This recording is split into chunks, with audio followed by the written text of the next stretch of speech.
meeting with Ron Tite. Ron, could you introduce yourself and where we are today? Yes. My name is Ron Tite. I'm the Vice President and Creative Director at Sharpe Blackmore Euro RSCG. Right. Wait, is that it? Is it RSC? Is it Euro CG?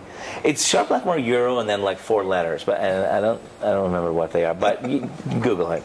They can Google it. They can Google it. And I'm sure we'll have a link somewhere that I copy and paste so that they can see it. So yes. And Ron, you have a pretty amazing background. That's one of the reasons that I wanted to meet with you. But also, Anthony Kalma said you have to meet with Ron Tite. So, and I appreciate the quick scheduling. You got me in here really quick. So, yeah, no problem. Let me just explain to the audience that I really wanted to give you just the chance to voice your opinion of what's going on in the industry and maybe what irks you a little bit about what's going on in this industry. So sure. Have at it. What's going on first at Sharpe Blackmore and maybe lead into some other interesting areas? Well, I think this is a really interesting time for advertising and a really interesting time for agencies, especially kind of big brand agencies, network agencies like we are. We have about 270 offices around the world, and I think everyone is facing similar challenges and similar opportunities. It's a great time to be in advertising because there's so many wonderful opportunities that are presenting themselves that are based in digging deeper for your client's business. And I think for many years we were on autopilot. And some great ideas and some great work came out of that. But we're really reinvestigating. We're digging deeper on everything with so many available channels for our clients. So here at the agency, as you can see, it's a hive of activity. I mean, there's a buzz in the building. That's where you hear the cricket sound effect. It's a Friday afternoon after a big party last night, and people are out to lunch, getting greasy food. But we're jazzed. We've got a lot of great stuff on the go. We have wonderful clients, big global CPG clients, big financial institution, financial services clients. We have Volvo as a client, so automotive. So we kind of touch on a little bit of everything. And it's really, we're really working for every single client, looking at how do we dig deeper? How do we, get into shopper marketing and kind of bring things down to the store level in a really innovative and unique way? And how do we expand the digital universe? And how do we operationalize the world of social media and not just creating campaigns on Facebook, but, where do we go for content and content creation and almost a social media call center, where do you go for those kinds of things? Right. And with that, the challenges are, well, how do you bill it, and what's the process, and who do you get in? And to me, that's it's incredibly wonderful time in this business. So usually I ask a lot of our guests and thought leaders what advice they have, and we had chatted a little bit about this just prior to shooting, but yeah. We're going to go a different direction. Yeah. Because I don't know how many people know, but when you look at Ron's bio, he has a background in comedy. But I think this is something he can be serious about as well. Yeah. Is that there's some things that really kind of piss you off when it comes to people looking for work in this industry, and what are those? Yeah. This will not be funny. For those who are like, wow, we watched it. This guy wasn't funny at all. What pisses me off? I think there's a lot that actually pisses me off. And it's not that I'm angry with individuals, but I'm just more frustrated with the approach taken by people to enter this business.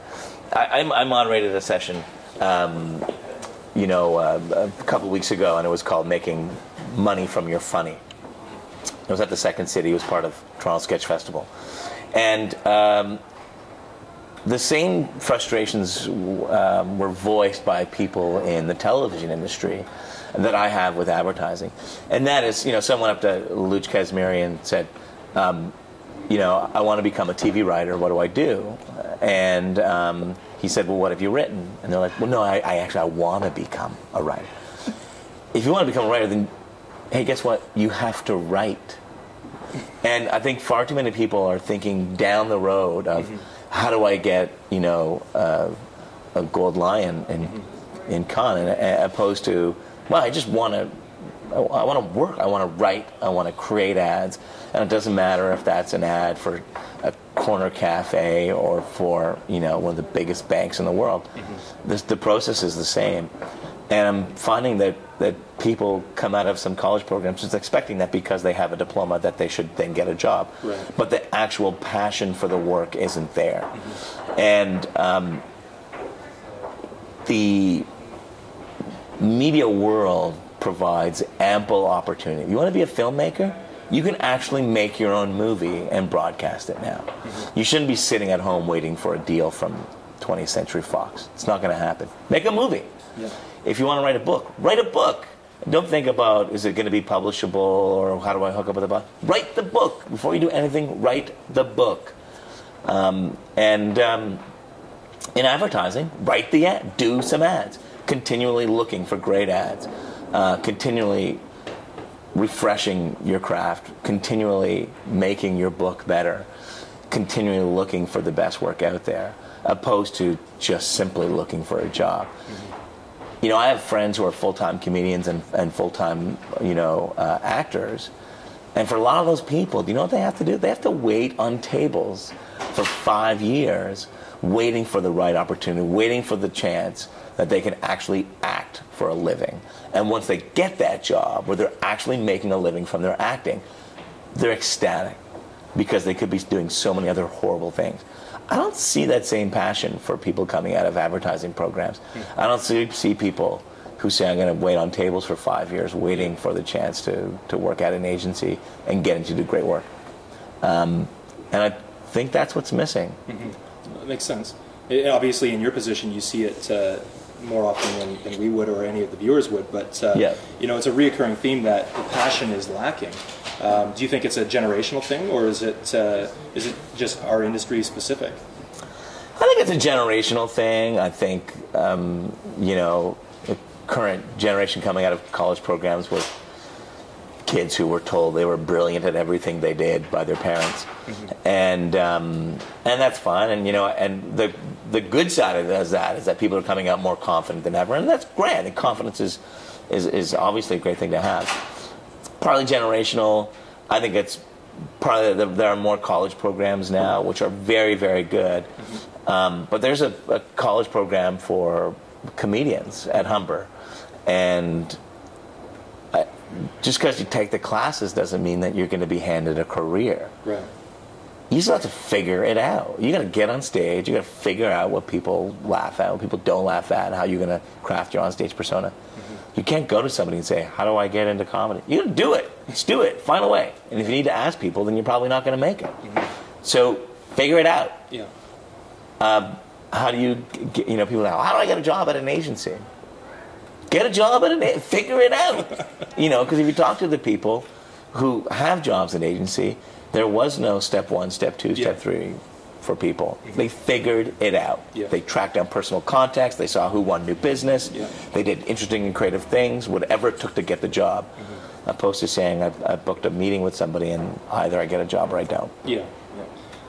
That's great. I just wanted to catch, I always ask about culture and agency culture. If you could define Sharpe Blackmore's culture in one word, I'm only going to give you one, and you should be able to do this with your background. You've got all these key words. What's one word to define the culture here? Hula hoop. Sorry, I was like, whose line is it anyway? I don't go with that. Hula, yeah, we're round, and we're always revolving around core ideas, and we're plastic. And, no, I don't know one word about our culture. I think we're grounded. And what does that mean? I don't know. It can mean many things. It can mean many things. We're so figure it out yourself. Yeah, exactly. You figure. I don't know. You come up with a word. I think we're grounded. I think we really like to clear aside bullshit with clients, and we like to have meaningful conversations with people. And we're, you know, I've gone into clients and say, yeah, we screwed that up. I'm not going to sit here and bullshit tell you that, you know, it was somebody else's mistake. We screwed that up. And it wasn't for any lack of trying. I think you have to have honest and open conversations with your clients, and that's something we do. And by clearing that bullshit to the side. It creates different relationships with our clients where we actually can say, I don't know, sometimes, I'm not sure. Yeah. But that we always just want to get to the right answer. Yeah. And we'll do whatever it takes to get there. That's cool. Okay, so put you in the hot seat. If what's your favorite campaign that you guys have not done?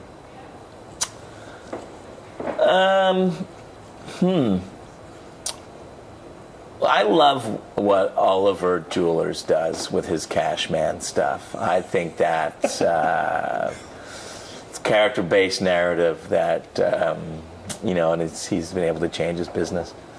Well, my background is I was a writer, or am a writer, and Apple's Think Different campaign at that point in time, and just that one launch spot. Here's to the crazy ones. Right. I think I don't know that you can get all the people involved in one simple execution to actually hit it out of the park more than the people who were involved in that ad did. Right. I think it's an absolutely wonderful, relevant, strategic script. The writing is just brilliant. I think the music is emotional and perfect for the script.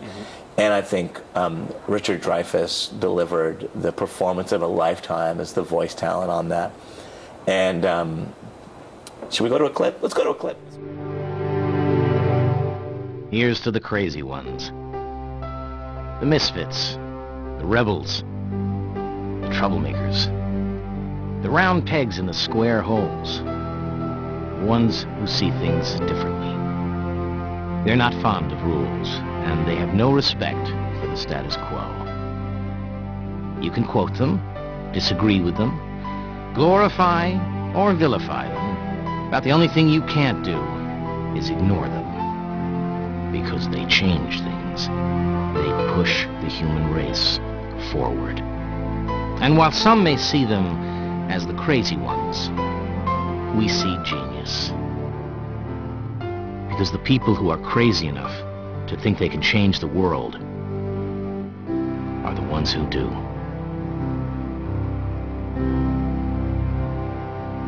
Every person showed up in that, and I think it changed their business, and I think it further reinforced the Apple culture. Yeah.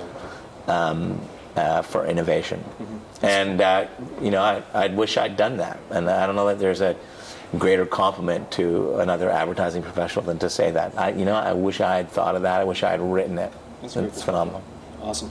Ron, thanks so much for meeting with us today. I really appreciate your time. I know you're busy, and I gotta go. Yeah, we're gonna get your bio up there and get some work up and get everyone looking to see what Sharpe Blackmore's doing. Yeah, perfect. Hey, you can follow me on Twitter.